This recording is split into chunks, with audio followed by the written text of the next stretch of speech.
Hozir hamma narsada riyo qiladigan bo'ldi. Otasiga sovg'a qilsa ham butun dunyoga ko'rsatib internetga qo'yyapti. Onasini ko'ynini olaman desa ham butun internetga qo'yib ko'ynini olyapti. Mana ijtimoiy tarmoqlarda ko'ring, kimdir kelib onasiga nimanidir sovg'a qilyapti, kimdir otasiga mashina sovg'a qilyapti, kimdir Ka'ba oldida onasini duosini olyapti-da, bitta odam bu yoqda olib uni internetga joylayapti. Alloh qilayotgan ihsonini, yaxshiliklarini qabul qilsin.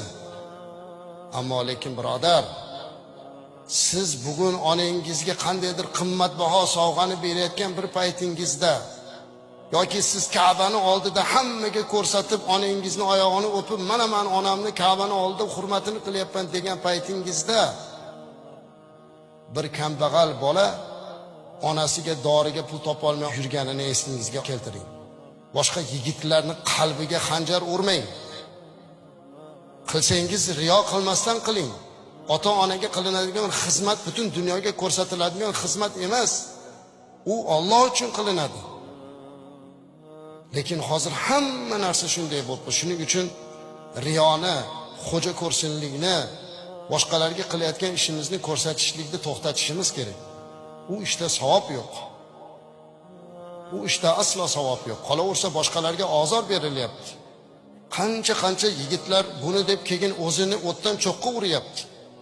İnternette ko'rib bir yigit aytayapti.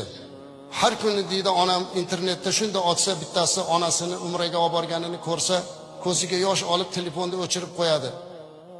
Men o'sha kuni hech narsa yemayman, o'sha kuni pul topish uchun hamma yoqqa roziman deyapti.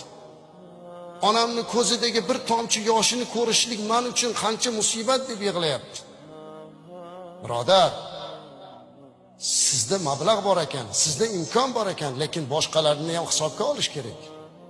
Ana shuning uchun kim ota-onasiga yaxshilik qilmoqchi bo'lsa, uni hammaga ko'rsatishi shart emas. Alloh uchun qiling. Ana o'shunda sizga savob bo'ladi.